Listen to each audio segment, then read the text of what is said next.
Paz para todos, bem-vindo ao canal. Hoje, com mais um texto maravilhoso, livro de Marcos, capítulo 5, falando sobre a história de Jairo. Tenho certeza que vai falar muito ao teu coração. É um texto forte, tocante. Graças a Deus meu olho melhorou, ainda não está 100%, mas bem diferente da última gravação, né? Vamos ao texto, diz assim: E passando Jesus outra vez no barco para o outro lado, ajuntou-se a ele uma grande multidão, e ele estava junto ao mar.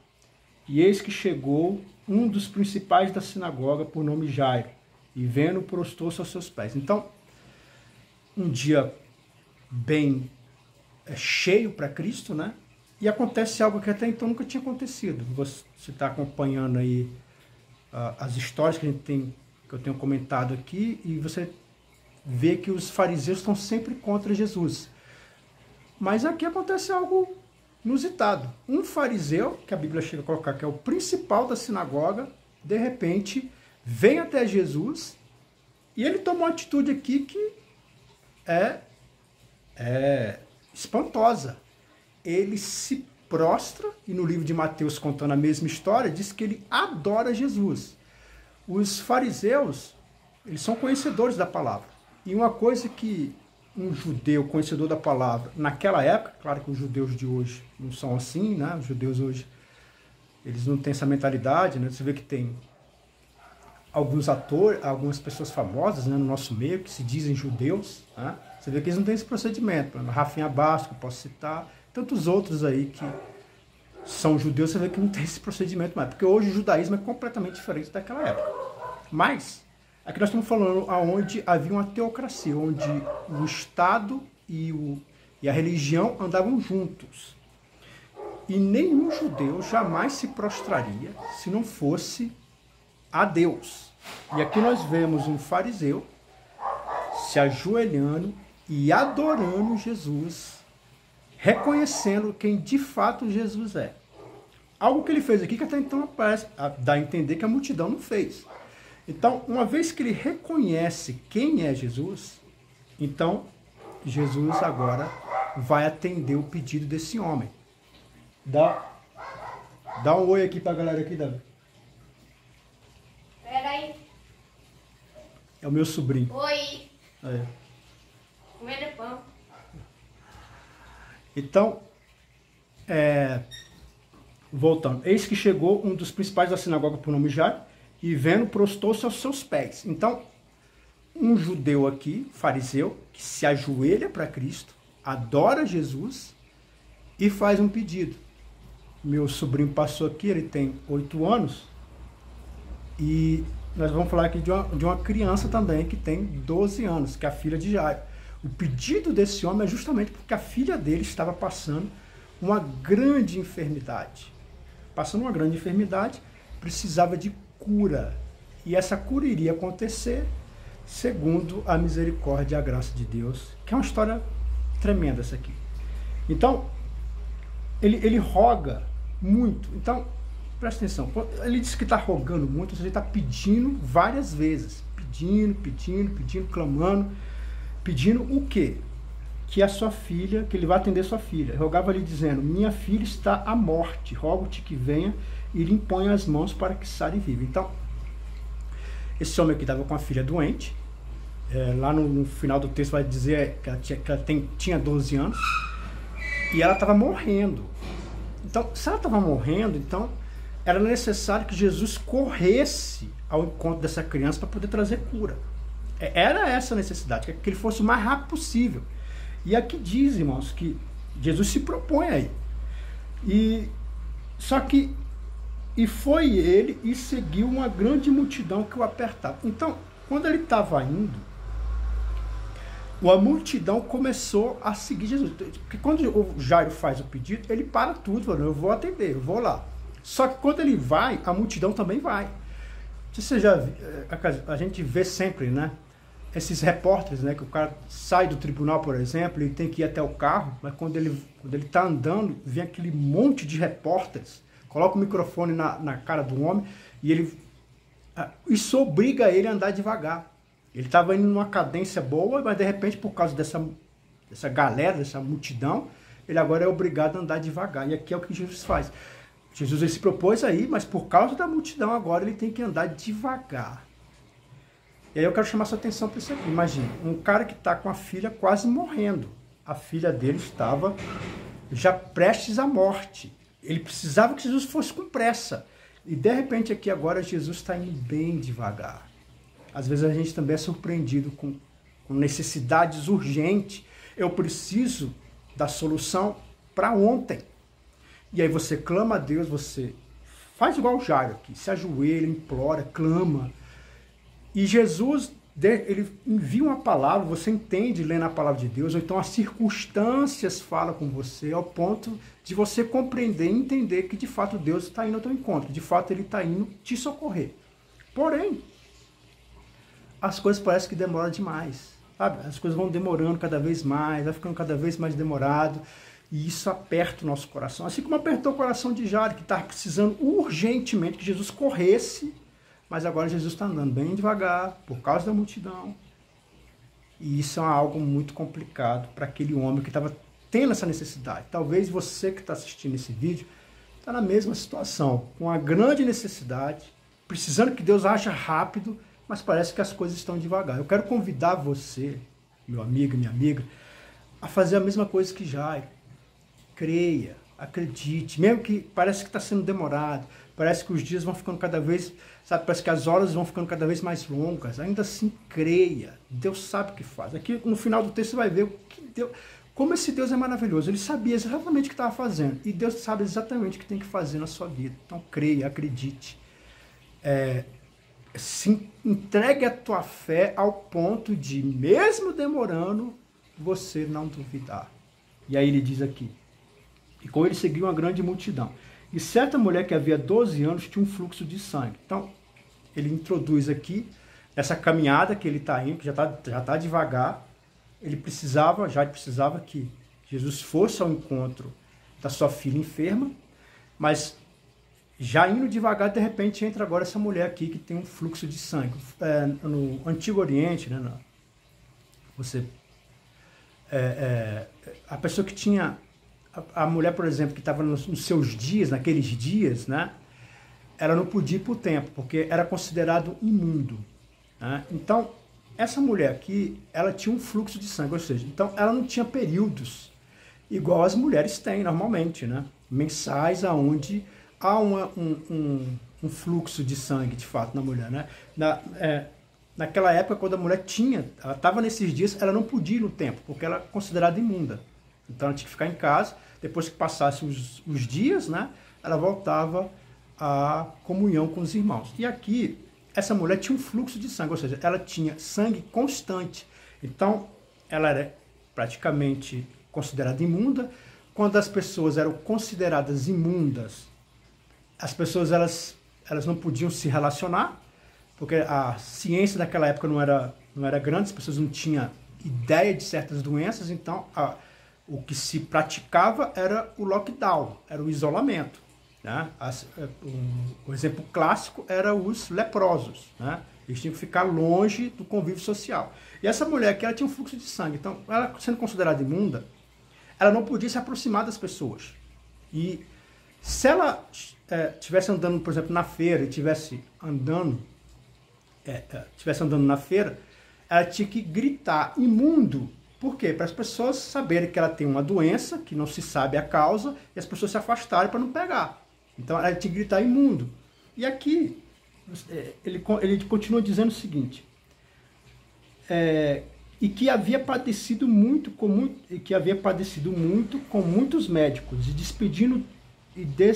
despedindo tudo quanto tinha, nada lhe aproveitando isso, antes indo a pior. Então, aqui se fala de uma viúva, nós não sabemos, a história não fala se era uma viúva rica ou uma viúva pobre, né? Mas deixa claro que ela tinha gastado dinheiro para poder encontrar cura. Ela fez de tudo para poder encontrar cura. E seja lá o quanto que ela tinha, grande ou pequeno, ela gastou tudo. E ele dá esse detalhe, que ela gastou tudo, mas ela foi piorando. Ou seja, ao invés de melhorar, porque às vezes a gente toma remédio, às vezes não encontra cura, né? Mas pelo menos encontra um paliativo, né? Dá uma melhorada. E aqui, no caso dela, a coisa foi só piorando. E ele diz, ouvindo falar de Jesus, veio por detrás entre a multidão e tocou na sua veste. Então, ela com certeza, ela não dá a entender que ela não viu, né, as obras de Cristo, mas ela ouviu falar que Jesus estava lá, estava curando, estava fazendo. Então, ela toma uma decisão muito perigosa. Qual que é a decisão que ela toma? A decisão que ela toma, já que, por causa da multidão, Jesus estava andando devagar, ou seja, era fácil ela se aproximar, ela devia estar... uma pessoa com fluxo de sangue deve ser uma pessoa muito fraca, né? Se você perde sangue, você fica fraco. Então, ela não tinha muita força, mas ela, aproveitando esse momento em que Jesus está andando devagar por causa da multidão, ela tem uma ideia, eu vou tocar nas vestes dele. Mas até aqui tem um problema. Ela não podia fazer isso, porque ela não é imunda, então para ela chegar perto, ela tinha que gritar imundo para as pessoas se afastarem. Mas ela pensa, se eu tocar, eu vou ser curada. Então, o negócio dela é tocar anonimamente e seguir o rumo dela, a vida dela. Porque dizia, se tão somente tocar suas vestes, sararei. Então, essa é a fé dela. Ela vai e toca. Mas aí acontece uma coisa complicada. E logo lhe secou a fonte do seu sangue, sentiu no seu corpo estar já curado daquele mal. Então, ela se aproxima, entre a multidão, coloca a mão dela e toca nas vestes de Jesus. Quando ela toca, na mesma hora, ela sente curada, completamente curada. E agora que ela conseguiu o que ela queria, ela agora quer ir embora. Né? Esse é o ponto aqui, porque ela sabia que ela não podia ter feito isso. Então, agora que ela está curada, agora ela quer ir embora. E logo lhe secou a fonte do seu sangue e sentiu seu corpo estar já curado daquele mal. E logo Jesus, conhecendo que poder de si mesmo saíra, voltou-se para a multidão e disse, quem tocou as minhas vestes? Então, quando ela toca em Jesus, na roupa de Jesus, Jesus sente que dele sai virtude. Aqui é uma coisa interessante, que até então, né, aqui, isso nunca tinha acontecido, né, de sair cura de Jesus sem o conhecimento dele, né, sem ele saber. E ela toca, ela é curada imediatamente, ela sente que é curada, aí Jesus faz uma coisa que, lembra que ele está indo a socorro da filha de Jairo. Aí, ele já estava andando devagar. Agora ele para. Nossa, que angústia não deve estar no coração de Jairo. Ele precisava que Jesus fosse correndo, a filha está morrendo. E agora Jesus, além de estar andando devagar, agora ele para. Talvez, isso às vezes possa estar acontecendo na tua vida, né? Você esperando a ação de Deus, a graça de Deus, mas parece que as coisas param. Tá? Às vezes estava indo, parece que ia haver uma solução e de repente tudo para, as coisas voltam atrás, parece que não vai dar mais certo. Isso machuca o nosso coração. Assim como deve ter machucado o coração de Jairo, né? Já estava preocupado, aí de repente agora há uma parada aqui. Mas vamos continuar. E logo lhe secou a fonte, e logo Jesus, conhecendo que poder de si mesmo saíra, voltou-se para a multidão e disse, quem me tocou as minhas vestes? Aí você pode fazer uma pergunta para mim aqui, pastor.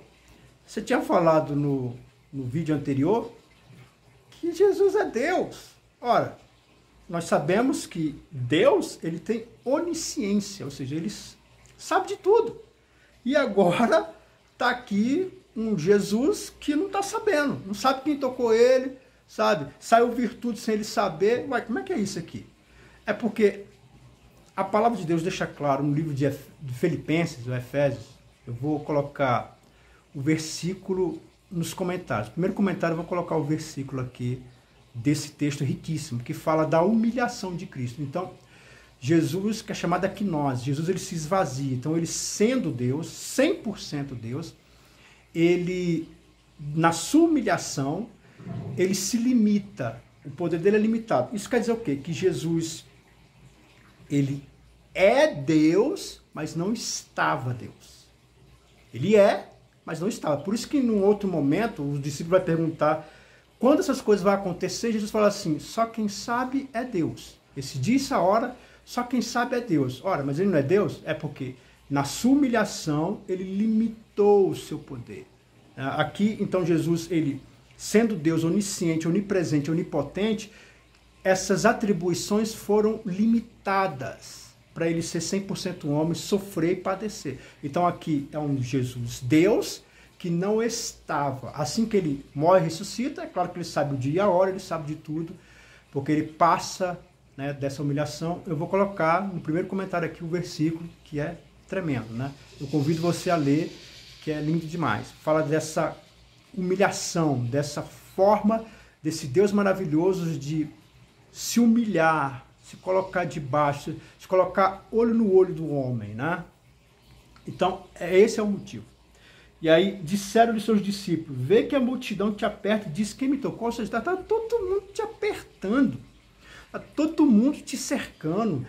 Como pode você fazer essa pergunta, né? Não tem lógica. Está todo mundo te tocando, todo mundo, né, te pressionando. Mas Jesus sabia que alguém tocou ele diferente. Tocou ele com muita fé. E aqui nos ensina muita coisa, irmão. Nós precisamos ter essa fé viva, essa fé de fato não se esmorecer. Muitas vezes nós esmorecemos rápido demais. A gente crê num certo tempo, por um certo período, mas não cremos o tempo todo. Aqui mostra uma mulher que acreditou tanto, que alcançou aquilo que ela queria. E aqui também tem, eu vou fazer um adentro aqui. A palavra de Deus deixa claro que Deus, ele faz o que quer na hora que quer. Ele tem poder para todas as coisas. Ele, presta atenção, irmão, ele não precisa da sua fé para nada. Deus não precisa de você para absolutamente nada. Ele faz o que quer, na hora que quer, como quer. Tanto que alguns milagres que ele já fez na sua vida, você mesmo sabe disso. Você não teve fé, você não creu, você duvidou, você ficou com medo, mas mesmo assim ele fez. Por quê? Porque ele não precisa disso para fazer, né?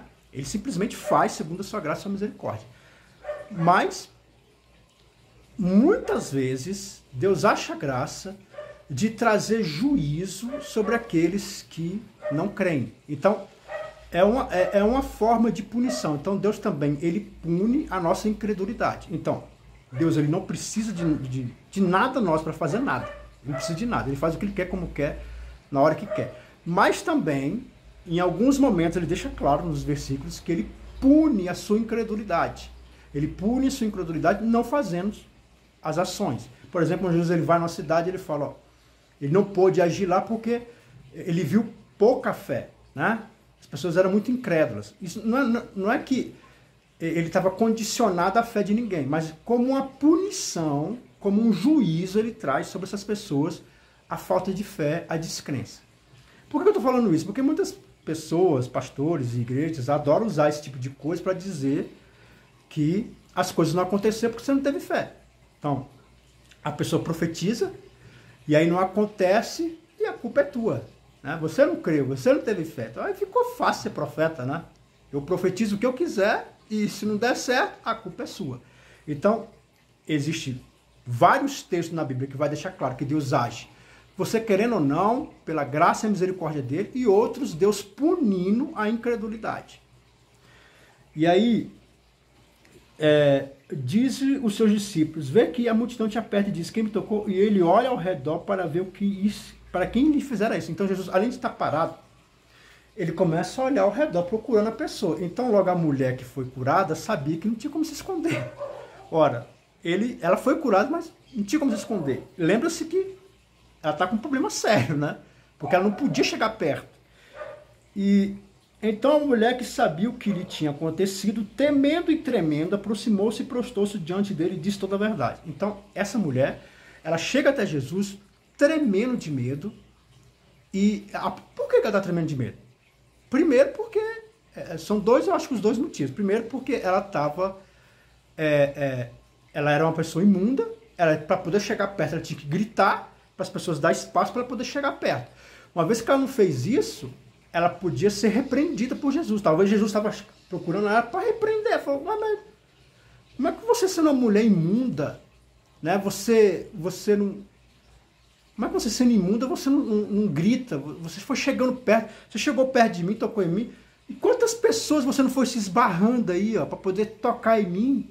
Então, Jesus podia repreender ela, né? De uma forma bem severa, porque o que ela fez foi... Ela não podia ter feito o que ela fez. E o segundo motivo que talvez ela está tremendo de medo é porque Jairo estava lá. Ele não é o principal da sinagoga, ele estava lá. Então o medo dela de ser repreendida, de ser repreendida por Jairo ou por Jesus. Então isso aqui é a explicação. Vou fazer uma segunda parte, já passou 20 minutos, então vou deixar para fazer uma segunda parte do vídeo, que é maravilhosa nessa história.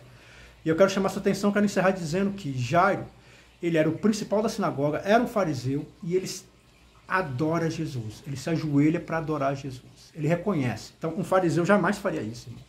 O fariseu conhecedor da palavra sabe que ele só poderia se ajoelhar para Deus. Naquela época ali, havia um partido político chamado Herodiano, e os herodianos, eles chamavam Herodes de Kyrios. Kyrios quer dizer Senhor. Nós sabemos que é um tratamento, né?